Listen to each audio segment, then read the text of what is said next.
Hello, and welcome to Recent Activity, your new favorite entertainment review podcast that attempts to cover every film, every show, all at once. I am your co-host, Andrew Morgan. With me, as always, is a man with the ability to leap from Huluween to happy Hulu days in a single bound, Mr. Shane Beauregard. How are you, sir? I am doing great, and that's a great way to open the show because that's exactly what I did. Yeah, exactly. You traverse, sir. You, because if I'm looking at it, because we're going to cover, we're finally into December, people. So this is exactly what we said was going to start happening in November, and is even more so starting now into December, where it's holiday movies and Oscar picks, basically, because we are abstaining basically from the two probably biggest things that might happen in the next few weeks between Moana 2 and Mufasa, right? Yeah, you're correct. No. and I might get roped into Sonic the Hedgehog 3 by my children, but that's about it, you know? Give me that one over the Lion King prequel and Moana 2 all day long. 100%. All day long. Because Jim Carrey, let's do it. Yeah, Idris Elba, Keanu Reeves, let's go. Yeah. It's insane that franchise has all that name power. It's insane. But yeah, man, it is December. We are going to tackle a few holiday Christmas films towards the end here in the second half. But first, I wanted to start up top, Shane, because we do cover sometimes the biggest thing going on. And I was able to see Wicked over the weekend, which I'm actually shocked with the numbers that they're pulling at this point, and in a weirdly negative way. Like, I don't know what numbers to expect, but when I couldn't find a showing in the entire state of Connecticut that wasn't practically sold out or sold out for like hours, like 5-hour stretch in a given day, that's wild. I haven't seen that in forever. And yet, I think over the weekend it did like, 100 mil or 90 mil, wherever it was, 80 mil domestic, somewhere between 80 and 100. And it's like, and you think about like, Deadpool, Wolverine, and some of these other tentpole things. It's like, weren't those just as much money? But I'm like, it didn't seem that hard to get tickets for Deadpool, Wolverine, though. Was not. So I don't know what this means or what the structure is. Did they think it wasn't going to be that packed up, and so there's less, and then Moana 2 comes in and steals a lot of theaters, and then you had Gladiator 2 to begin with, so you're already sharing. So I don't know what to think about it, but listen, it's not slowing down. It is all packed up everywhere I went. I had to go 45 miles north of my house to go see this movie, to sit in the back right section, the last two seats in the house that weren't handicapped. So sometimes I question my life, but what are you doing? You know what I'm doing. You are a man. You have a girlfriend. It's two parts, right? It's one, like, I always say this on this podcast. I try not to like completely dismiss something out of hand, especially if it's something that's going to be huge in the culture.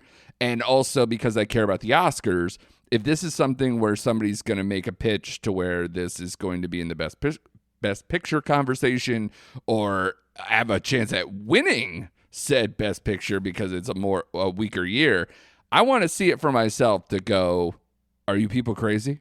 Or, oh man, I'm right there with you. So I want to have an opinion, Shane. That's my biggest flaws. I want to have an opinion.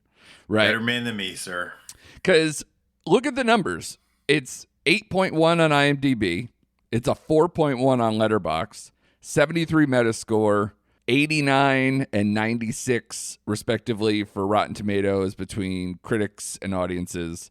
And I will tell you, Shane, after seeing this film, which is dominating everywhere and is based on a very legendary Broadway play, I don't get it. I don't get it. And I'm trying to be respectful. I saw the movie. I paid attention. I was with it. I will say the positives are Ariana Grande is great. Arrivo is a great singer. I don't know if I loved her decision to basically ease her way into the power of her voice. You can kind of tell that she was kind of holding it back and then waiting for the final song of part 1 here to really belt it out. So you could kind of tell, because I think she wanted to get to her pivotal moment to really go for broke. But, that's what the type of movie this is. But there's so many questions I had going afterwards, especially with how it interacts with The Wizard of Oz, how it kind of undercuts a lot of things that will happen, and how they can happen almost kind of simultaneously, or they're in the same timeline, like everything has to happen. The movie starts with, and obviously goes flashback, but it starts with the Wicked Witch is dead and the puddle of water and the whole thing. So we're going to get there by the end. So it's interesting. It's interesting how they pivot these things. It reads like fan fiction.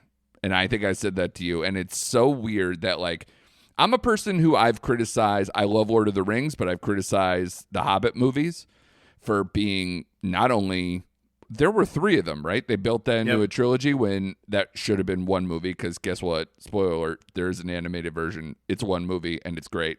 So you shouldn't have touched too much from that, but it's Peter Jackson. And then when they said it was going to be 2 movies, I was like, okay, fine. I get it. You're adapting it for the screen and all that stuff. But when they made The Hobbit into 3, I was like, you gone too far. And I think with Wicked, as a person who didn't see the Broadway play, is familiar with a couple of the songs, and saw this, it's a disservice to break it into 2 parts. But obviously, with how big it is, I get it. Because the play is as long or shorter than the first movie. So they really kind of padded some things out and, stretch out the story. But they're trying to make this into, like, it's basically an allegory for kind of like modern media / political corruption, in a way of, like, silencing the people, the smartest people, and, taking over by, putting out one set of, like, one face of something and doing something heinous behind the scenes, essentially, if you remember, obviously the wizard trying to be menacing out front, and then he's just a guy behind the curtain, it's like that kind of thing. But now it's more sinister and pointed, and even for I'm a liberal guy. I'm a registered Democrat. If anyone gives a shit, like, this movie is very, very much trying to be political and trying to say that this is now, more relevant than ever. I'm like, man, it's got bad CGI talking goats and, like, flying monkeys at the center of your story, and, like, what are we doing?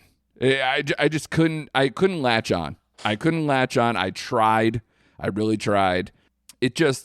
There's so many things I'm butting up against with the regular Wizard of Oz, and this to be concurrent just doesn't work for me. And the way they shot it, I was telling you how it's kind of like, it's desaturated. Like, they want choose rationale for wanting to make it look more like a real place instead of a dream state, which the first movie was. Like, yeah, you can keep it the same way. It's the same place. So, and if you're telling me it should look different, then the other one wasn't a dream, then it's a real place. Like, so what do we, if you're establishing the real place thing, then just make it this. Hell, even go bigger. I don't give a shit. Nobody cares. They overthought that thing, and it's a disservice there with that as well. They went more into her childhood here, in terms of Elphaba's character, Cynthia Erivo's character. I don't know, man. There's just a lot that I just, like, kind of either shake my head at, or there's so many songs, and I don't think they move the plot a whole lot unless it's, like, popular, like, literally, like, the 2 big songs, like Popular and Defying Gravity, and the other ones are fine. A lot of characters that haven't gotten their mark yet because we're getting into part 2. I think the momentum of how part 1 ended should have been more the focal point of what the movie should be in total, and they should have just made 1 2-hour and 45-minute movie like the play and just hammer it out. But I don't know. I'm gonna see the second because I'm a completionist and a person who just laid out all the reasons why I saw the first one. Because I don't want to say, well, I gave up, but I just can't latch onto this thing. I have a lot of friends in my life and a lot of people in my life who love this thing, and obviously the Broadway show is a cult success and has been around for 20 years. So I can't knock it as like this cultural phenomenon, but I just don't get it. Well, like I said, you're a bigger man than me. Sometimes you might want to just harness your inner Shane and just be disrespectful as hell. Like I will never see this movie now. Like I didn't even see the play because I'm not a play guy. Yeah. But after this, hearing everybody, I didn't know it was going to be part 1 and 2. A lot of people didn't know it was split up into 2 parts until right before, like a week before the movie came out. Yeah. And I'm like, there's no way they could turn a play into a 6-hour feature film. Guess what? They did. There's no way. I'm out. And then someone at work literally, and I told you this, had the nerve to say, in a straight face, younger guy, right? This was as good as Dune 2. I almost got physical with him. I wanted to pull him across the table and just give him a good elbow to the face. It's absurd. What are you doing? It's absurd. Right? Yeah. It's absurd, right? I don't even have to see it to tell you how absurd that statement is. Yeah. I just, if it was just one solitary movie, like just a Wicked movie, yeah, maybe. But now that I know it's split into 2, I'll never see him, like, ever. Yeah. Ever. I mean, it's it's good. I think part 2 comes out next year. So, I mean, it's just going to be one nonstop Wicked brigade to our socials forever. I get why they do it now because they did the same thing with like the Kill the Mockingbird the Jennifer Lawrence trilogy. Oh, Hunger Games, yeah. Hunger Games, like the third movie didn't need to be split up into 2 movies, but they did it because of the cash grab. Yeah, like, sure. We're just gonna, yeah. Oh yeah, Harry Potter had 2 Deathly Hallows. And they Yeah. split that one, but that's a massive book though, like literally, physically, like it's long, right? So, but no, this is a big money grab, and like you said, it's going to keep rolling. And now I went into Target, and they got like Wicked sections set up in Target where they're selling all merchandise, and whatever you can buy. It's like, come on, man. But whatever. That's where we are, Andrew. Yeah. That's where we are. Well, I thought, what I thought, Shane, and I tried to be open-minded, where I was like, okay, well, this is like Barbie Oppenheimer last year, right? That was the whole thing. It's like we got the testosterone thing over here with Gladiator 2, and you got Wicked over here being the more female demographic movie, or at least on its outset, before we actually saw anything. I would watch Barbie 1,000 times before I would want to watch this again. Like, okay. And I have issues with Barbie. I put them out there. I think it's a good movie. I had no problem with that being in Best Picture, though I did shake my head at it's like, a politically slanted or at least like socially conscious comedy. Like, when was the last time a comedy made it into Best Picture? And then that doesn't matter because it's like, shut up, you just hate Barbie. It's like, no. Right. It's a comedy, and it has weak parts, and it has, the whole Will Ferrell thing doesn't work. And Anyway, we've gone over that. We have. You want to listen to my whole thoughts on Barbie? Check out our past episode on that last year. But yeah, I just want people to know, like, I tried, and I just cannot wrap my brain around it, and I don't understand the compulsion. There's a university, and all these people are like 35 and older. Like, what do we do? Like, I know we lived through Beverly Hills 90210 and Saved by the Bell and whatever else with these people playing much older than they are. But like, man, come on, it's tough. But there are some positive things, like it. But I applaud them for their production values and stuff, especially with Oz. I thought once they got to Oz and towards the end, I thought it ended strong. Or stronger, because now it's like, okay, this is the movie.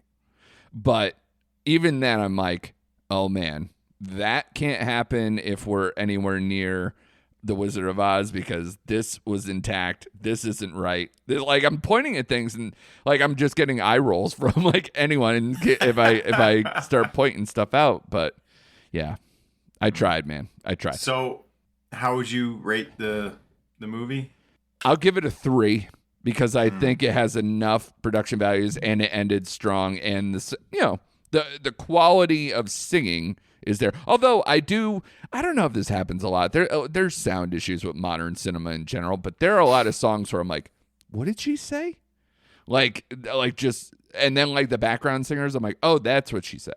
But like, Gotcha. There's a lot of times where I'm like, that note is too high and sharp. I can't actually make out what she's saying.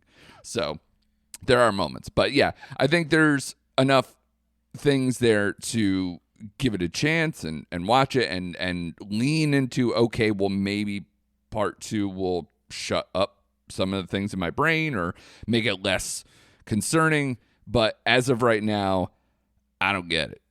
And it's probably going to end up in the Best Picture race because of how big a phenomenon it is and everything else. But as to quote one of my favorite critics, Sean Fennessy, who does the Big Picture podcast for The Ringer, he said, if Wicked Part 1 wins Best Picture, I'm going to be kind of a brat. And I'm like right there to where I'm like, are you fucking kidding me? As you did with your, like, you're telling me Dune Part 2 can't win Best Picture because it's in a built-in trilogy, and you're telling me a part 1 of something that I think is vastly like lesser quality as a story, you're going to tell me that's going to win? Go to hell. All right.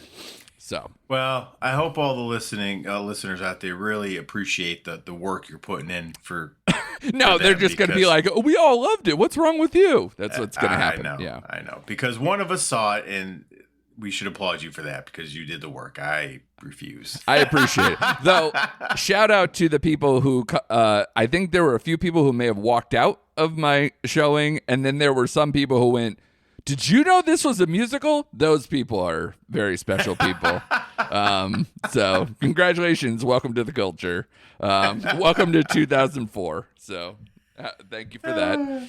But I also caught another movie the day before, Shane, and I was so excited. So excited to see Juror #2, the latest Clint Eastwood movie with our boy, Nicholas Hoult. Is he as much your boy as he is my boy? I love Nicholas Hoult. Yeah, I do too. I'm a big fan. Yeah. So it's reuniting with him and Toni Collette, who haven't been in the same movie since About a Boy, which is also probably about 20 years ago. Yeah, easy. Yeah.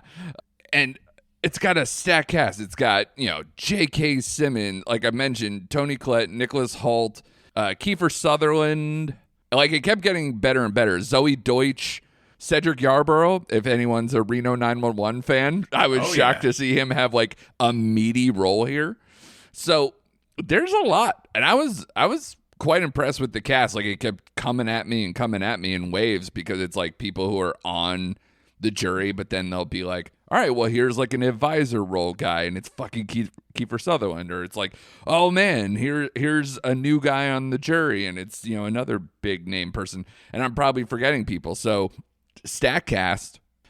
This movie, we probably talked about the history here a little bit, where this movie kind of got buried, where Warner Brothers did not want to give Clint Eastwood a wide distribution for his film, which is insane for a guy that's given Warner Brothers like 1 billion films in 50 years, 60 years of work, and including not too long ago having hits, where things actually made good money not too long ago for him. So it's so insulting.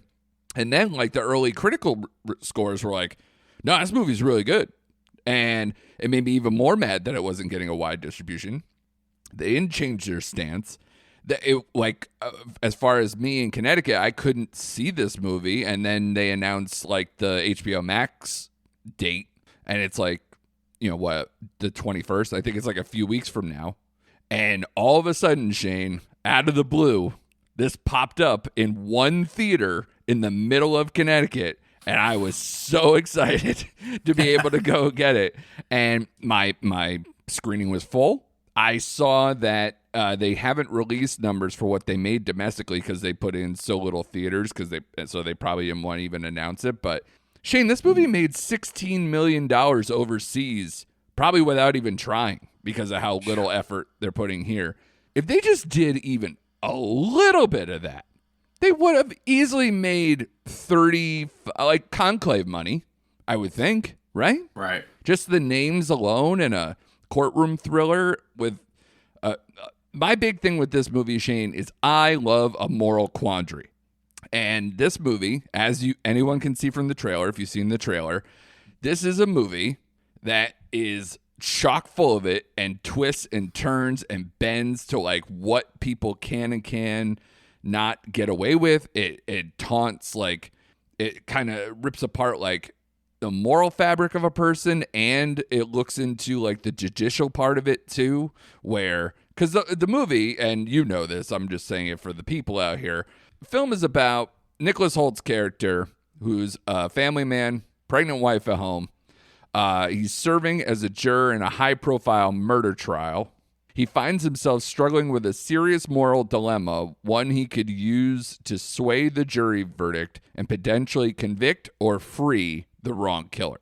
Because, as you can see in the trailer, he is familiar with the case because he was present during a lot of the complications of the trial. And he might, in fact, be the only person who knows the truth. So it's so interesting because, you know, you really feel for Nicholas Holt's character. If you did something wrong or you don't even fully know the gravity of what you did and then have to stare at it in the face and have to, you know, work with your feelings and have to sit every day listening to potentially something that you know all the information for, and have a man's life hanging in the balance and feeling the squeeze of all these people slowly piecing things together about you and about the trial in real time. It's such a good squeeze. It's such a good, like I said, a good moral quandary, a good case. It reminded me like a little more heightened and cinematic version of the Kane Mutiny. Did you watch that one? Yeah. So, especially welcome back Kiefer Sutherland, right? Because he was in that one too, playing more of the Jack Nicholson, A Few Good Men kind of character in that movie. So this movie feels a little like that, but there's a lot more extraneous things and a lot more tension. But there is a lot of courtroom, and that's why I thought, like, wow, when's the last time I had something that had this much courtroom? And it's not a lot these days. So it's a lot of people tell you it's a throwback kind of a film. Totally. But it has, you know, modern issues that, you know, they go through it. And I applaud Clint Eastwood, who is a known conservative who famously talked to a chair at the Republican National Convention years ago, that, you know, in a movie that can feel more political, it's actually more philosophical and gets into not only how we do our judicial system, but also what's right and wrong and who should be punished and how much punishment we should do for one thing or another. It's a lot, and it's a good movie to chew on.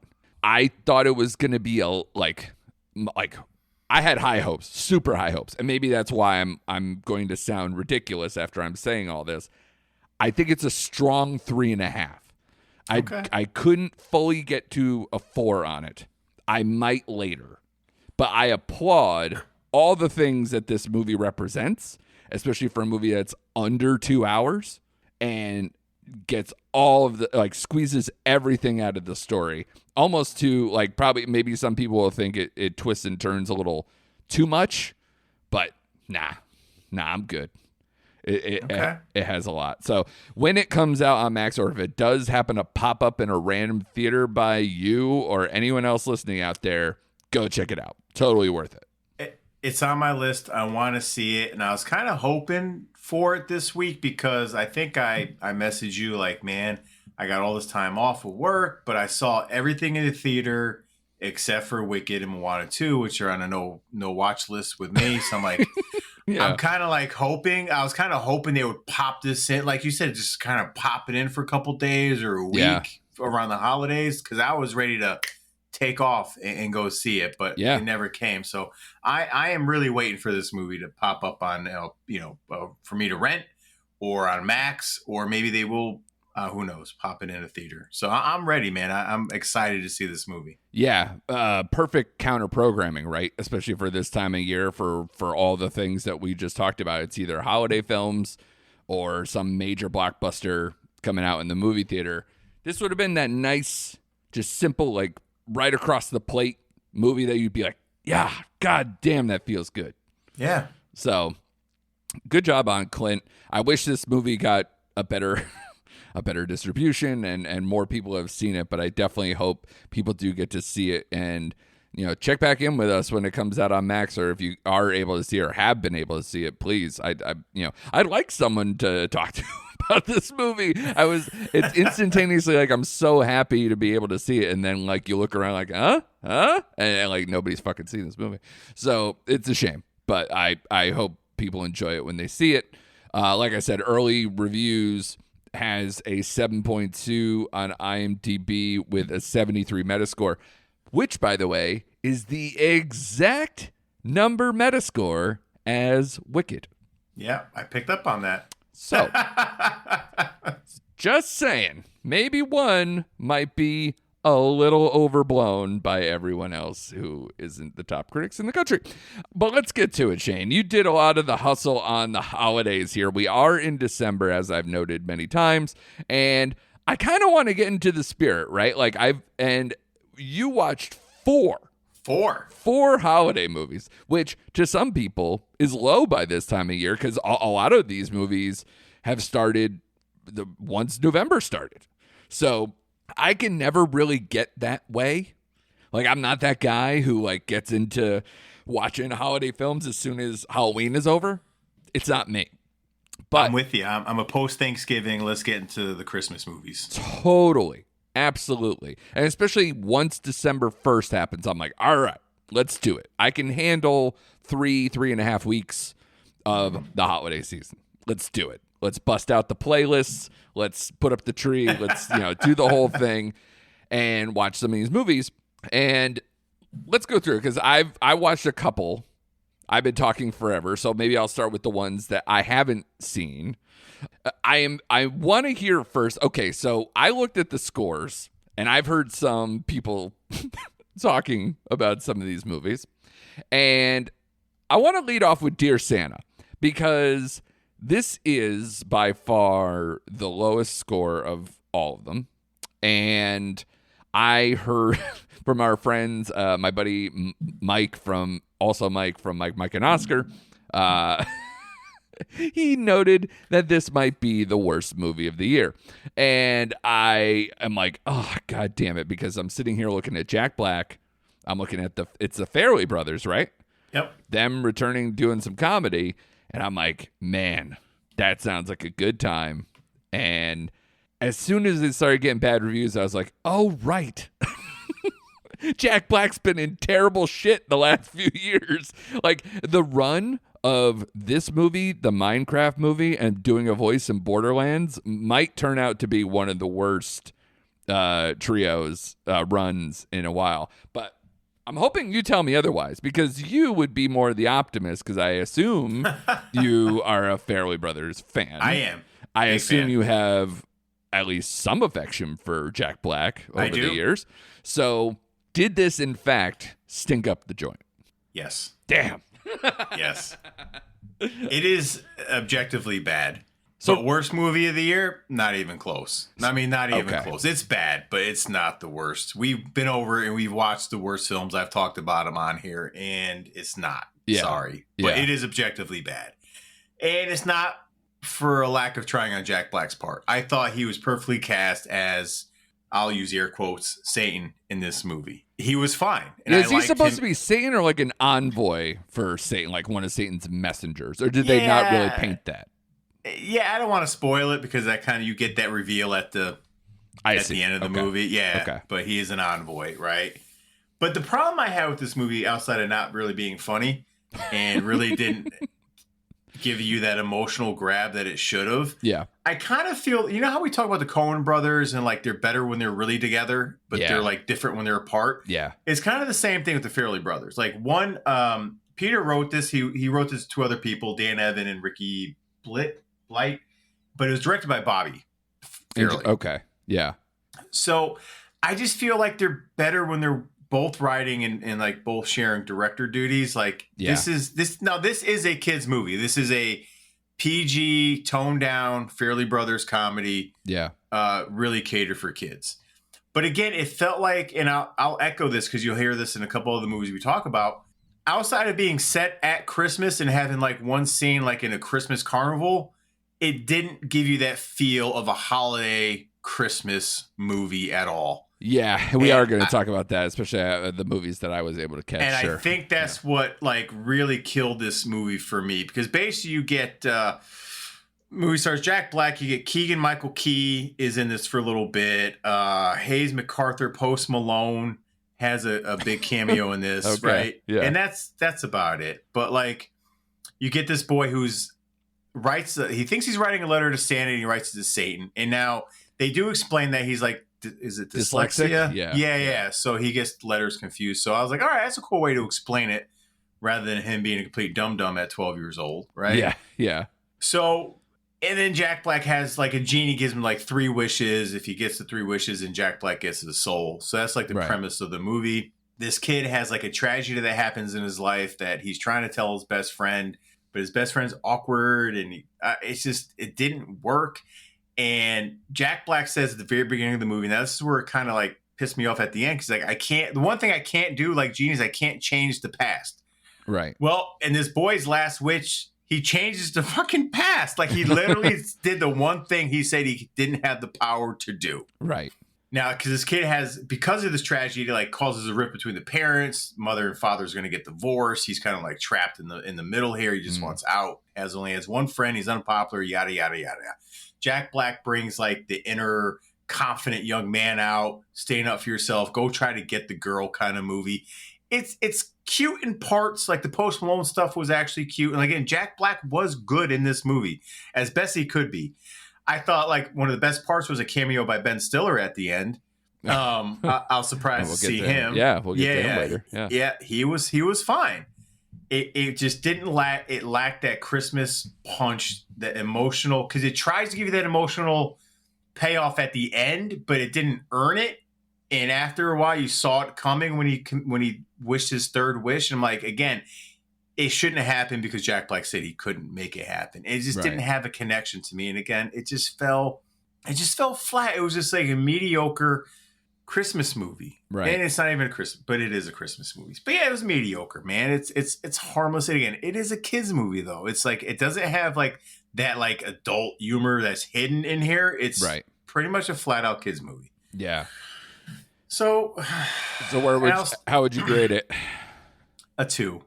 2. It's a 2. Yeah. Okay. Again, because of the Jack Black thing, and his character is fine. I like how they wrote it out for him too, and how he played it. It's just everything else around it was objectively bad. It's an objectively bad movie, but yeah, it's an interesting one because we're gonna say it like probably multiple times. The names of like some of these directors and the cast that they get and everything. It's like it's so weird that A, they're signing up for these things, and B, like, you know, that again they don't succeed, you know, in what they're trying to do. And the Farrelly brothers obviously, and Jack Black is a huge swing for a Christmas level movie, especially, what was it, Paramount straight to streaming? Yeah, if people want to watch this on Paramount Plus, yeah. So that's insane. And we'll mention there's a few other directors as we're going along here. I got to look up who directed Sweethearts. I didn't note that one, but the directors of the other two we're going to talk about, Nutcrackers and Our Little Secret, it's like, damn, this guy, like, it's just like it blows my mind. But yeah, the Peter Farrelly thing, you know, he went off and he's now done, you know, he won a Best Picture with Green Book. You know, it's like it changed his direction of things. It changed his life. And every time he tries to be kind of now getting back into funny or being a dramedy or doing those things, I feel like it's just not fully It's not working. the same, right? Yeah. It's not working. At least with Bobby, like, he had glimmers with like Loudermilk, which was a really good series. Oh, that's him. Yeah, that's him. Okay. And coming off of Loudermilk, I'm like, okay, like if you give me that, but it's just, again, like together they work better. Like it's just like the Coen brothers. You get different movies. I'm doing this off the dome. The greatest beer run ever, was that just Peter? That was Peter. Okay. Yep. So I was trying to remember that one off the dome. And that was fine. Yeah, it was fine. Bobby did like Champions, I think was his last movie. The Woody Harrelson. Yeah. I heard some pretty good things about that. Yeah. I haven't caught it, but yeah. Me either, but I heard good things about that. So yeah, it's just different directions right now. So. Well, we'll take a different direction tonally, at least genre-wise, with Sweethearts. Now, I believe this one, is that Max? Straight to Max? Straight to Max. It was the new release on Max over the holiday weekend. Seeing a lot of Kieran Shipka. Yeah. Lately. So, who knew? I know. Yeah. So, and she's doing all kinds. Like in big blockbusters like Twisters, doing a small role, and then now into like straight to streaming Christmas-esque rom-com, right? Yeah, and don't forget the Long Legs. Oh, I know. There's a bunch. Like I'm leaving stuff out. I'm just saying, like, this is the span.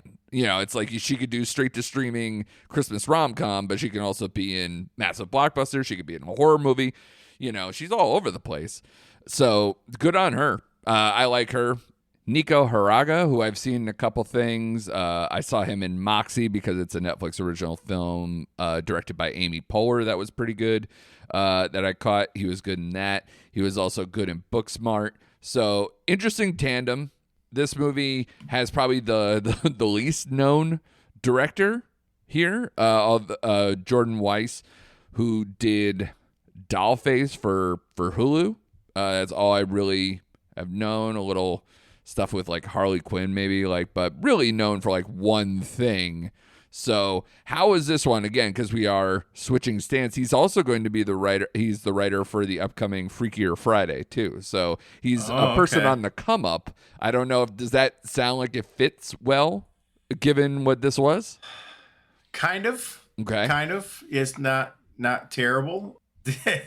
Again, a movie center. Well, actually, this is more of like a Thanksgiving movie. Thank God, it's not really a Christmas movie. It takes place over Thanksgiving break. Oh, okay. Yeah. It's about two college freshmen pull what they call a turkey dump and break up with their high school sweethearts over Thanksgiving. The one chaotic night before Thanksgiving, their hometown, whatever. It's these two lifelong friends. You know the story. Friends since like middle school. They have these high school sweethearts and they go off. They're in the same college, but they left their hometown sweethearts in their hometown. But they feel like they're getting held back. So they decide to like come together during this break and try to break up with their exes, but they don't find it so easy. Right. This movie actually was okay. Like it was. Shepka's fine. I like the chemistry with her and Nico. I will say there was a third played by Caleb Heron, plays Palmer, their best friend. That's like a gay guy living in Paris, or he's take a year off of college to go to Paris, but he's in their hometown now. So like he's getting ready to come out to his family. It's like the little, whatever, worst kept secret in their hometown. Right. I thought if they concentrated on that more, because you really see the three of them together, but when they are, it's the best parts of the movie. And actually, I like his storyline the best in this movie. Okay. Trying to like struggle with his identity and coming out to this small town in Ohio because he said he's afraid. It's nothing but like hicks and like they don't accept him. I really gravitated to his whole story. Right. Rather than like the main two on the screen. Right. I just thought it was the funnier parts. I thought it was more interesting parts, and how he finally came out and was accepted. And there's this gay community within this town that he's going to be a part of, and he kind of finds himself.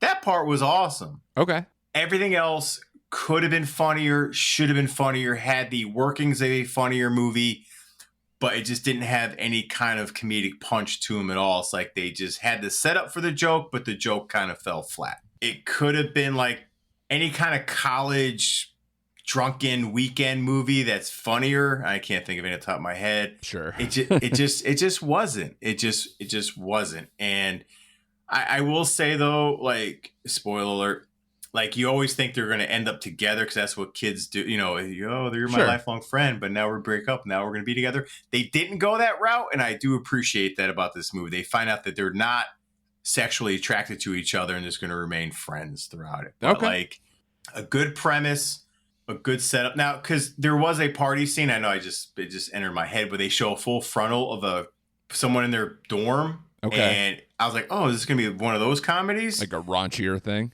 Yeah, and it never materialized at all. And I'm like, then why'd you put that one scene in there? Because that doesn't make sense with how you line the rest of the movie. Because that director wanted to see that one person naked. I guess so. It's targeted nudity, and you got to tip your hat. Yeah, and God bless the kid who went full frontal on that, because I wouldn't whatever. Yeah. I wouldn't have. It must have been cold in that room is all I'm saying. But no, good performances by the leads. It just, the writing could have been a little stronger for their story for me to even care about them breaking up with their exes, because knowing these characters, they should have done it a long time ago. Right.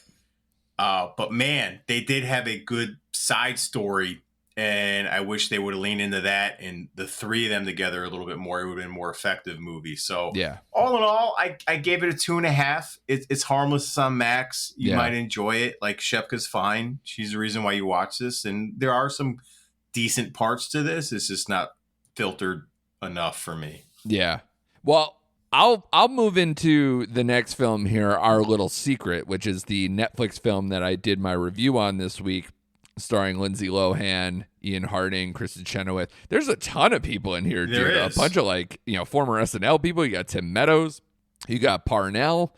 There's a bunch of people in here. Judy Reyes from Scrubs time. Like, it's an impressive cast. Like I said, almost with the Jack Black movie, where you're like, damn, you got all these people. And not only that, dude, the director of this film. Did you clock this one?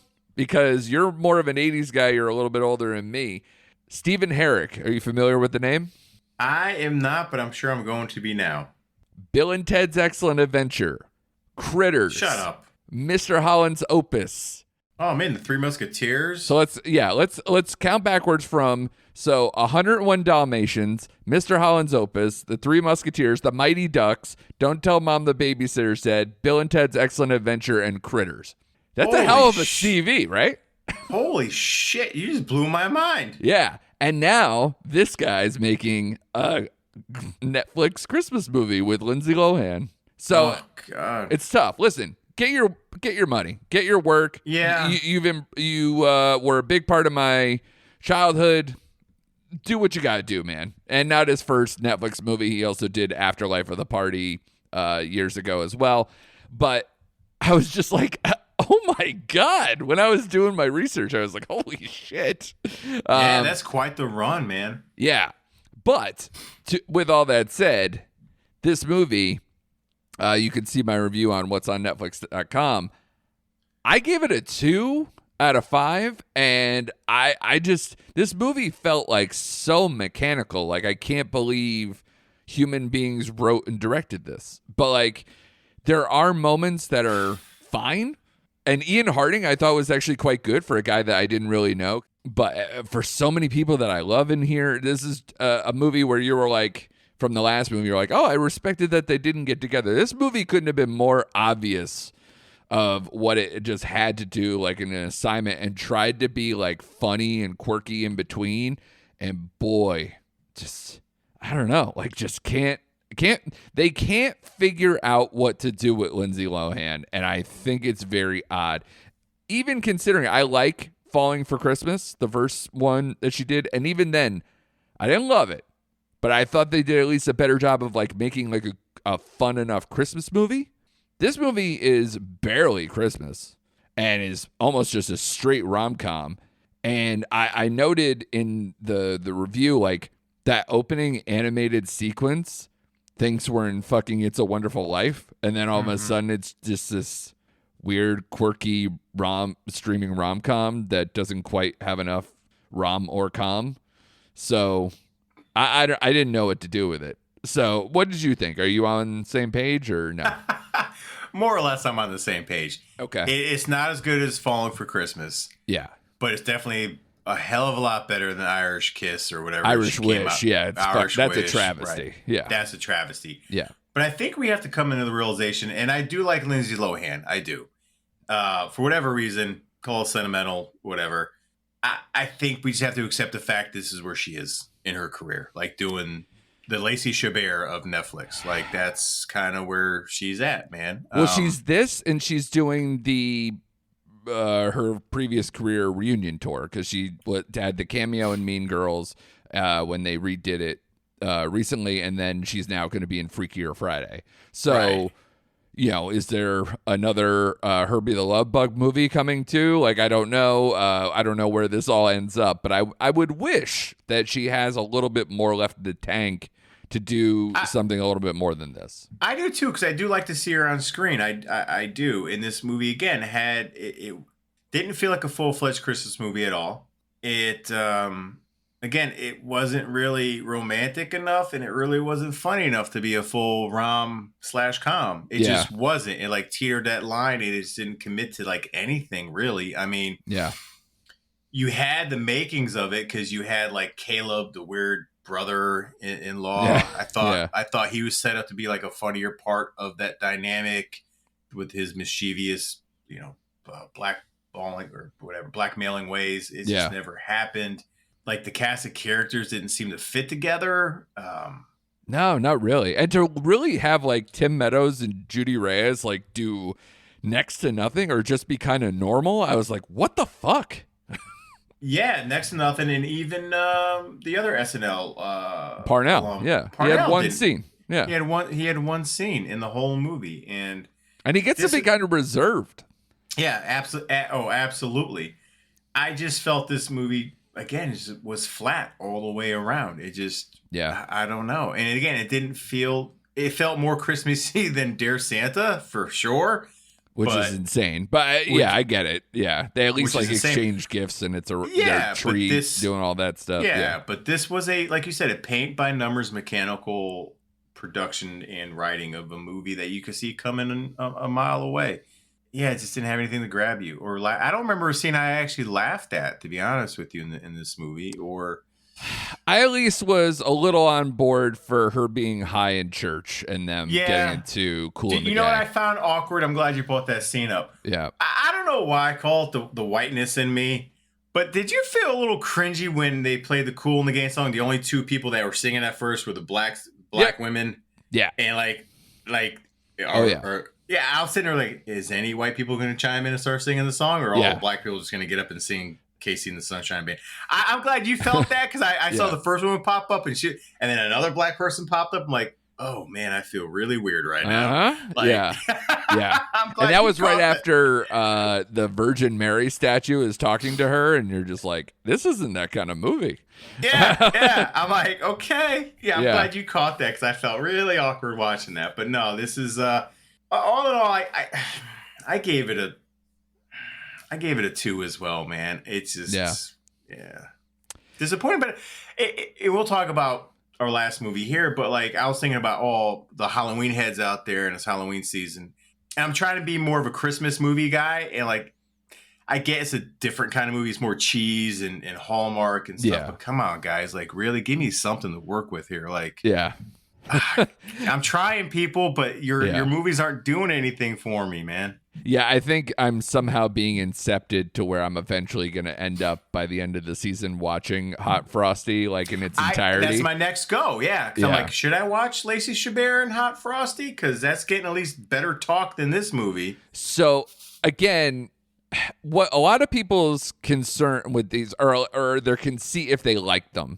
is, well, it is what it is. Like, it's, what did you expect? Or any of these kind of lamenting notions to be like, yeah, come on, it's got this person in it, and I could watch it, it's in the background while I'm getting drunk on a hot toddy, and and ignoring my family. Like, that's fine. It does what it does.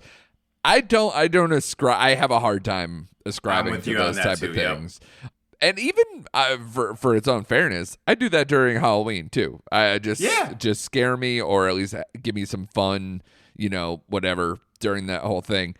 And like I said, I rode for Falling for Christmas. I have a whole Letterboxd playlist or a whole list of not only Christmas movies that I like, but Netflix Christmas movies. Because I've seen so many of them over the years between covering the Nomcast and doing what I do now with what's on Netflix. I've covered Netflix forever, and every year it's the same thing. I'll watch a few of them, and we'll kind of all just go, what are we doing with our lives? And maybe one of them will pop up where it's awesome, like pretty cool. And it's fine, Yep. Like I'm probably one of the only idiots who's like, yeah, a castle for Christmas is actually kind of fun. Yeah, it's like, remember Brooke Shields? It's kind of fun. Right. It's fine. It's good to pull one of these things out. And maybe Hot Frosty is the one for this year. But yeah, it's going to be a weird year. And hey, as much as you said good on me for going to Wicked, good on you for going to Red One, because that might be the big one of the year. I don't even know, man. But I'm glad you at least agree with me on the score, because if you look, it's like 5.9 on IMDb, which is like points higher than I would have. And I believe its Letterboxd score isn't even that bad. It might be around the same. So I'm like, damn, man, come on, help me out here. But the other movie here I also watch is Nutcrackers. Again, another prominent director to a movie that is also cursory Christmas movie. Like, and maybe that's why we're watching these. Do you think that's why we probably clicked these first? I mean, Our Little Secret I had to cover, but like, it's more like it's set during the holidays. Otherwise, It's just this kind of movie. It's the same way. Like we've always talked about like you love to have at least like do any of these have like the miracle of Christmas built into them? And it's not really. The movie I'm talking about here is Nutcrackers, which stars Ben Stiller and is directed by David Gordon Green in his first film since the latest Halloween trilogy. That's a heck of a flip turn there. It is. I believe this movie also went to TIFF, the Toronto International Film Festival, for its premiere. So they put this out in like, more prestigious things. So they wanted at least it. I don't know if they did that to try to get distribution or whether it was to try to garner a little more prestige to it. Like in that it's, because it's kind of a dramedy. At least it's got the heaviness of parents who passed away in a car accident and having this uncle character come in and try to assess the situation, get the kids hopefully a new foster home. And these kids, as soon as I saw the trailer for it and then started watching it, I was just like, man, I kind of warmed to it, because these kids clearly are not like kid actors. Like, they're all actual brothers, and some of them can't even really like speak very well, and they just seemed like animals. It's partially because they're on a farm too, a farmhouse to start or whatever, like a working farm.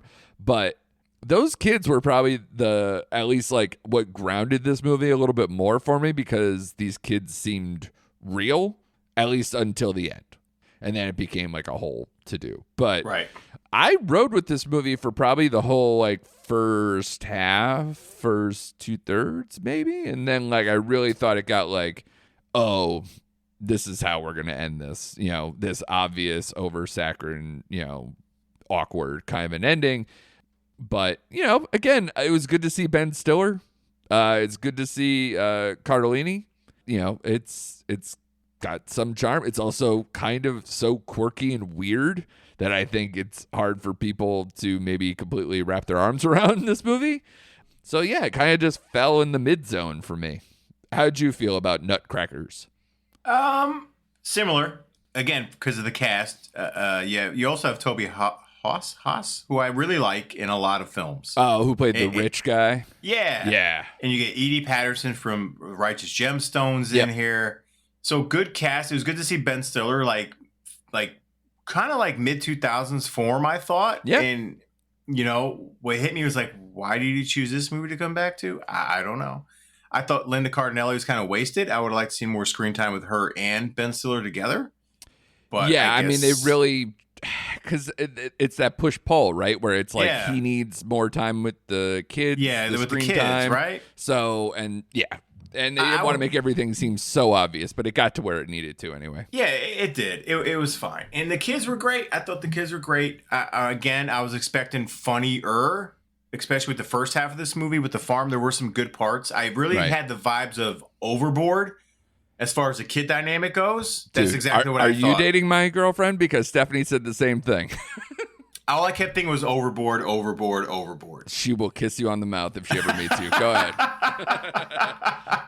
Because just how dysfunctional the kids were, and they had free reign of the house with with their parents passing and all that kind of stuff, and the uncle comes in and tries to calm things down, or like you said, assess the situation, which I like the way you put that. But yeah, the turning in this movie, I just felt like Ben Stiller's character, it lacked, as a whole, I thought it lacked the funniness in some scenes, and also like the emotional pull. Again, echoing in other movies, didn't really have that big emotional pull, that big turnaround moment for Ben Stiller, really, until like the very end, which I thought he would transition into that a little sooner in the film. Yeah. It kind of gave you glimpses, like how he didn't want her to go to Edie's character, who had other foster kids living with her. Yeah. I liked her because I thought she would, I think she's funny in some roles, but maybe underused or underutilized in this film. I thought that scene was a missed opportunity, because I thought it could have either made it into, it's such a hellhole that like it's funnier and there's something to it, or go the other way. Yeah. I thought, this could have been a real turning point. I thought the sex education scene was funny, and I was expecting more of that throughout the film. Yeah, I thought that easily could have been a callback thing. Yeah, or like other scenes like that. Like that's what I was expecting, more of his funny interactions with the kids that way. You know what I mean? Yeah, let's Uncle Buck this a little bit. Yeah, exactly. Uncle Buck's into the overboard situation. Let's go. It would be a lot funnier movie. And I just think it missed the mark in a lot of spots. Because that part, to me, I was laughing out loud when they named like 5 different things for the same thing. And he kept saying like it means the same thing. That's all it means, I feel like, did you feel a little bit like Little Miss Sunshine or something like that a little bit, where it's like family like dysfunction and just trying to rally around themselves at the end and doing a little bit more like there's just a hint of it. I'm not saying it's I like Little Miss Sunshine a lot way more than this movie, but like just a little whiff of like what they were maybe trying to go for. Yeah, and especially the older brother, what's his name? Justice? Was the character's name? Yeah, him like in the closet writing. I thought we'd get a little more into his depth of character a little bit, and they never fully did it. And I didn't mind the end. I saw it coming. I honestly, I was okay with it. The whole Nutcracker in the street, I thought was sweet and fine. Like you said, saccharine, it was fine. Yeah. It's like the memorial where their parents had their accident. I thought that was nice, but it still lacked that emotional kick to the gut. Yeah. So again, like with everything we're talking about, these holiday movies, and you're right, this is not really a holiday movie. It's a precursor to Christmas movie, I guess. They set up the stuff, the Christmas decorations, and so there's like, again, sprinkles. They got the ATV at the end, right? They did their little jump. Yeah. I just thought they could have done that a little bit more in the movie, like him taking the paddle boat out to the lake and falling in. I thought there was gonna be more of that hijinks going on in there. And it was a really soft ending. It was. Like it just felt like they didn't know how to end it.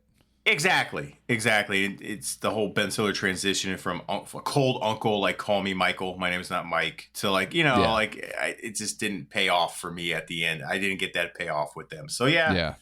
And like you said, what a weird choice for David Gordon Green here. Like I just, hey man, shoot your shot, do your thing. Yeah, wow. I mean, he's had a weird career beforehand too, so he has very back and forth genre wise, right? So for a Hulu movie. And that's not a disclaimer.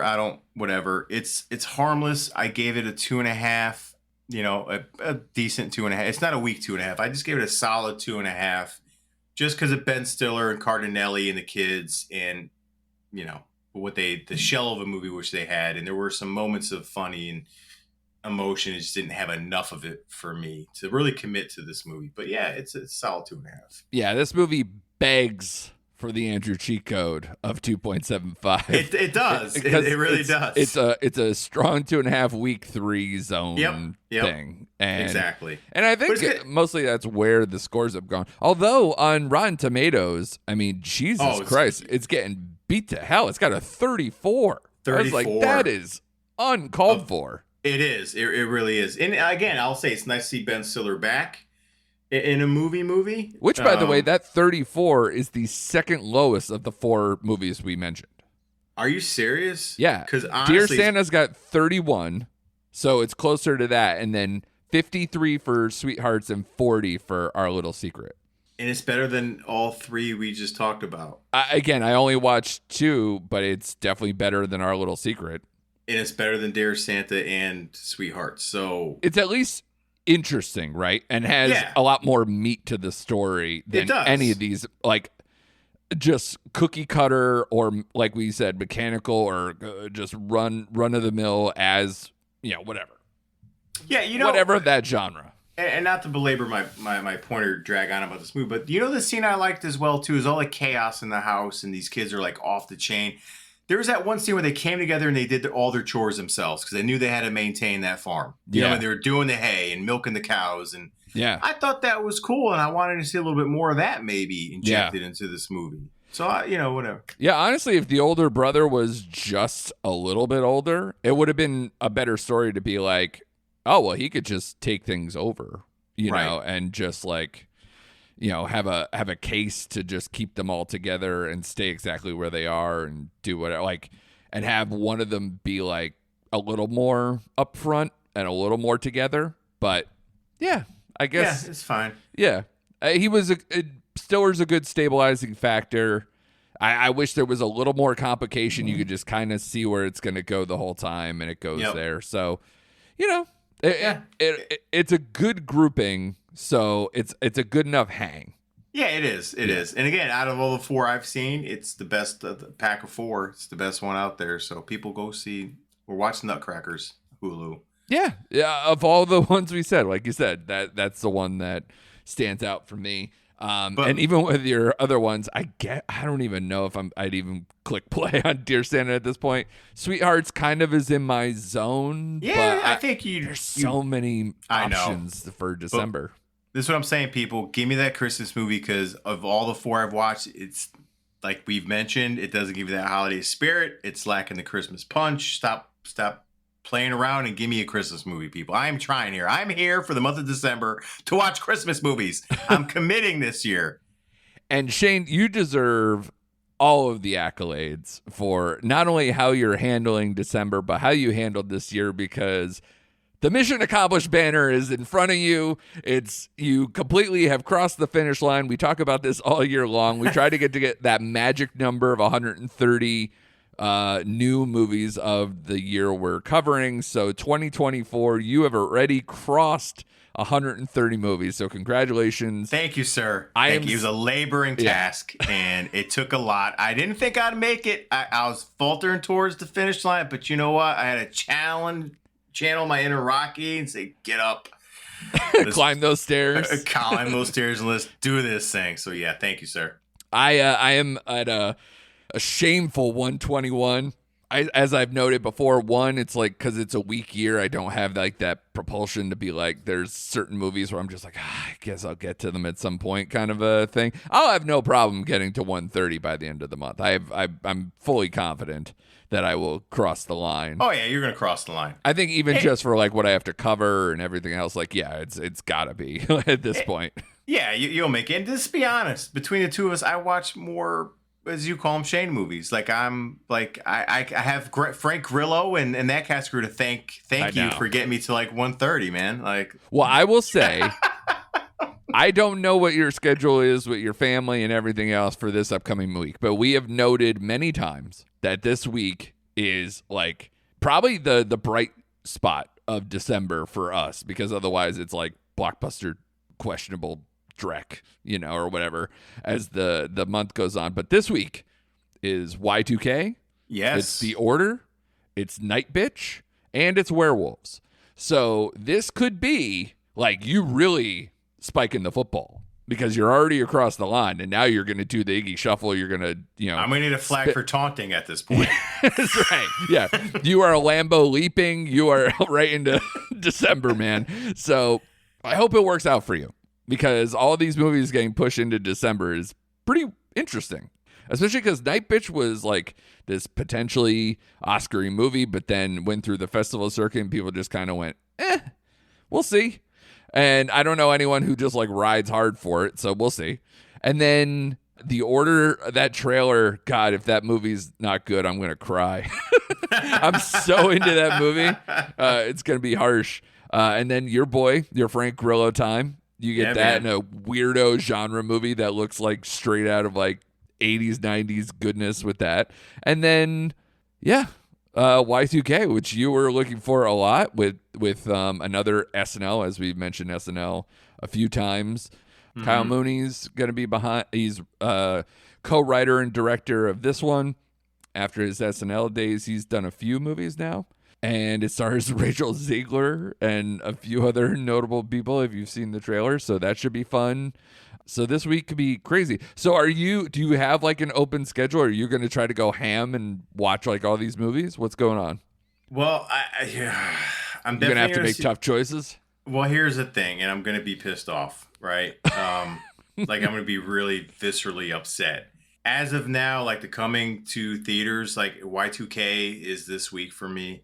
But like Werewolves is nowhere to be seen on any of my apps or any of my up and coming at all. It's around me, but I feel for you. I will lose my proverbial shit if they don't play this movie in any theater in Greensboro. I might travel to see this movie. Yeah.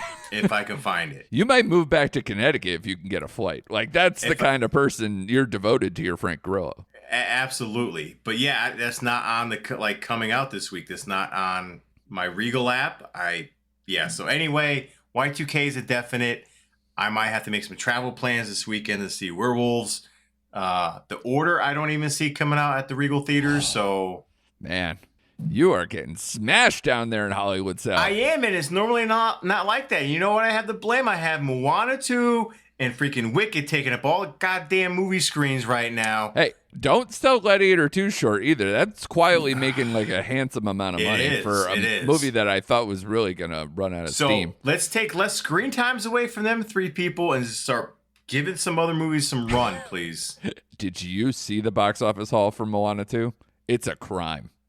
For a movie that's literally just got a 3 on Letterboxd, is making like fucking like it makes Inside Out 2 look like a fucking crime scene. Like it's it made like $300 million already or something. It's fucking insane. And don't fact check me because I didn't look, but like I know it made like some absurd amount of money and like lapped Wicked, which I told you I couldn't find a seat to on a Saturday. So yikes, man. And I missed that because my kids were not with me this past weekend, so I couldn't. Their mother took them to Moana 2, so I don't know if I'm even going to see it pre-Disney Plus. That's right. Yeah, so we'll see, which is where it probably should have gone in the first place because that was its story. It was supposed to be a show, then they recut it to make it into a sequel, and now it's gonna like break box office records. That's where we're at, Andrew. Bizarro, Twilight Zone. Yeah, the world is upside down, man. Juror number 2 couldn't get wide distribution. Moana number 2, which was a show up until the final hours, and now it's gonna break records. Amazing. So sad. I know. It's a weird world we live in, but I'm glad to do all this with you so we could see reality for what it is and not scream into the void or into our pillows or whatever we would do if we didn't do this podcast. So thanks for hanging on, man. Great stuff as always. Thank you, everyone, for hanging out with us at Recent Act Pod on the socials. And be sure to, like, subscribe. Be sure to come back every week because we're going to finish this year strong, everybody. Yes, we are. Whether we like it or not. We'll have our best ofs coming, everything as the year progresses here. So stay with us and return next week for more recent activity.